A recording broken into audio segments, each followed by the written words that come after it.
It was rain unlike anything we've ever seen before. A deluge that will go down in the record books as Auckland's wettest day ever. The flooding proved fatal. 3 people died and a 4th is missing. An unknown number of houses and cars are beyond repair or will need expensive repair. Aucklanders have been left in no doubt about the effects of climate change. Alice Wilkins reports. An apocalyptic Auckland like you've just never seen before.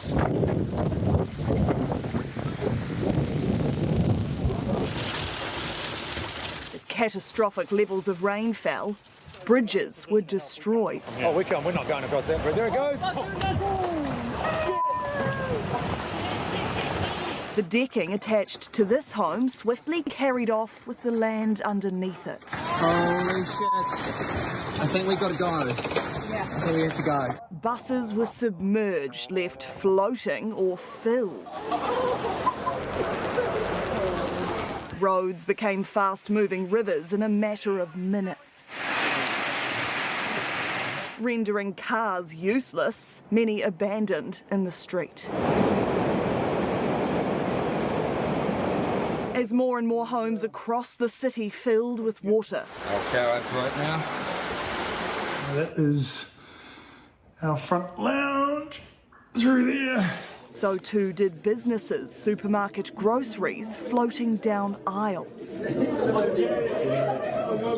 And as buildings like the Titirangi Coast Guard toppled over, collapsing in the wet, it became clear from Dominion Road to Eden Park, in Coatesville, the CBD and out south, Auckland had been plunged underwater.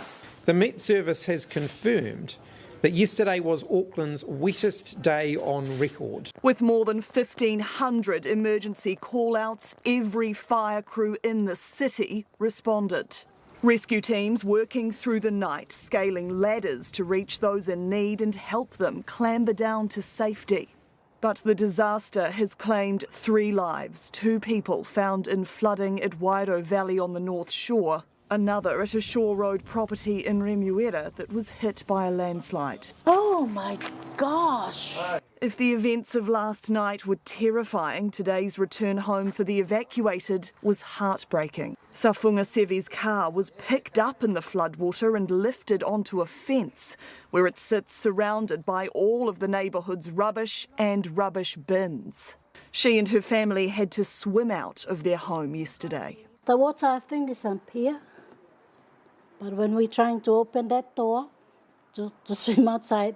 Inside, silt covers their belongings, mud on the stovetop marking the waterline. Next door, Dave's white Holden is a write-off. Rebecca McGee was trapped indoors as water burst through her backyard and travelled through West Auckland streets. I felt quite helpless. Never been in that situation before.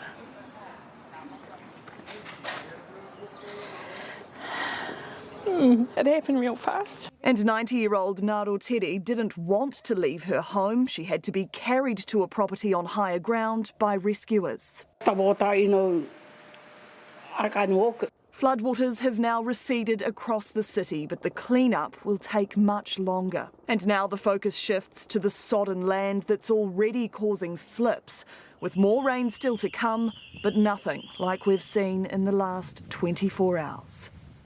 Alice is with us now live, and Auckland's Mayor Wayne Brown had some thoughts on some of the houses that are being most badly affected. Yes, some of those properties affected by larger slips and larger areas of slip, he said, shouldn't have been where they are.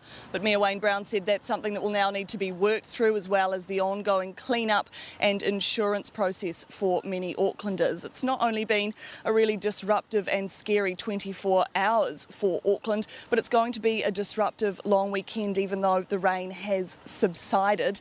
Elton John was supposed to perform a second concert tonight here in Auckland that many were attending. That's now been cancelled, as well as Laneway Festival, which was meant to go ahead on Monday. That's been cancelled as well.